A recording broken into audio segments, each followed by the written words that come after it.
Beyond Smoke, Youth, Slums and Shadows of Tobacco. This book, Beyond Smoke, sounds a major alarm about a hidden health crisis. Children in India's city slums are being targeted by companies selling smokeless tobacco products like Gutkha and pan masala. These are often packaged in bright, colourful sachets that look like candy and are cheap enough for kids to buy with their pocket money. The research is based on a year-long study of 1,800 teenagers. It found that a shocking 13.9% of these adolescents are using these dangerous products, with many starting as young as 13 or 14 years old. The drive to fit in with friends or to have fun is a major reason they start. The findings challenge common assumptions. The users aren't always from the poorest families, many come from better-off homes with educated parents. A key factor is that they receive unsupervised spending money, often from their mothers, which they use to buy the tobacco. A major problem is that while most kids know smoking is bad, they don't understand the specific cancer risks of smokeless tobacco. This lack of specific knowledge, combined with easy availability and peer pressure, creates a perfect trap for addiction.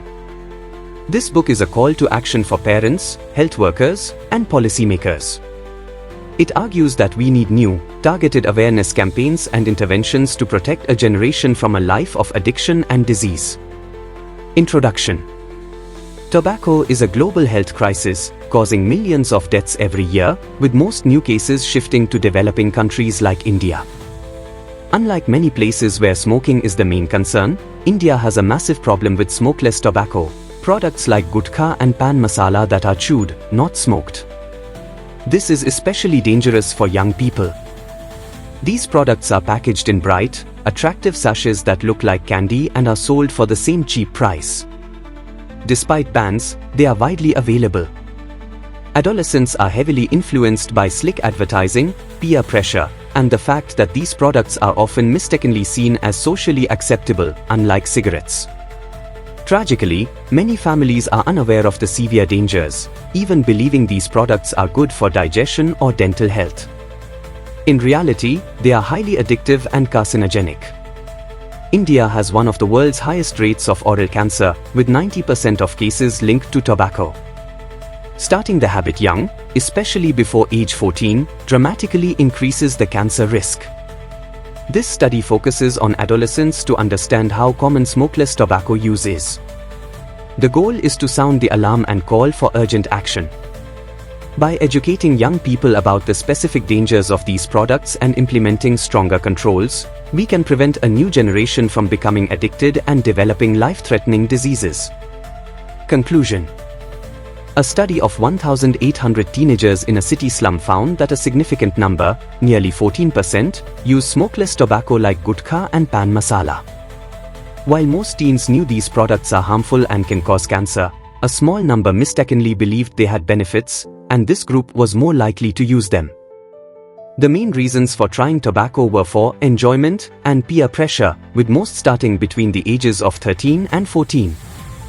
The study identified that older teenagers, boys, those from larger families, and those from the Muslim community had higher usage rates. Most teens supported a ban on these products, though users were less likely to want a ban. The health impact was clear. Users reported broken teeth, stomach pain, bad breath, mouth ulcers, and a burning sensation in the mouth. The research concludes that using these products significantly increases the risk of serious mouth diseases and liver problems. This highlights a critical gap. Knowledge of general harm is not enough. Targeted education about the specific dangers of smokeless tobacco, combined with stricter enforcement of sales bans, is urgently needed to protect adolescents. Recommendations. To protect children from smokeless tobacco, a multi-pronged approach is essential. Anti-tobacco education must start in primary school and continue through adolescence. Schools should ban nearby vendors and provide meals and transport to reduce the need for pocket money. Parents must monitor spending and dispel myths that tobacco aids dental hygiene. Teaching kids to handle peer pressure and creating support groups to manage addiction are crucial. The school curriculum should include tobacco's dangers, and laws banning sales to minors must be strictly enforced. Public use should be restricted to curb spitting and disease. Finally, raising taxes to increase product prices, using media campaigns with celebrities to spread awareness, and making oral health screenings a standard part of school checkups are vital steps to safeguard our youth. Limitations. This study provides a clear snapshot of the smokeless tobacco problem among slum adolescents. However, its design means it can show the issue exists but cannot definitively prove what causes it. This groundwork is essential to justify and guide more rigorous future studies. We also did not include other high-risk groups, such as orphans or inmates, who may be even more vulnerable. Future research must focus on these populations to fully understand and address the scope of this public health crisis. This important article is authored by the following scientists.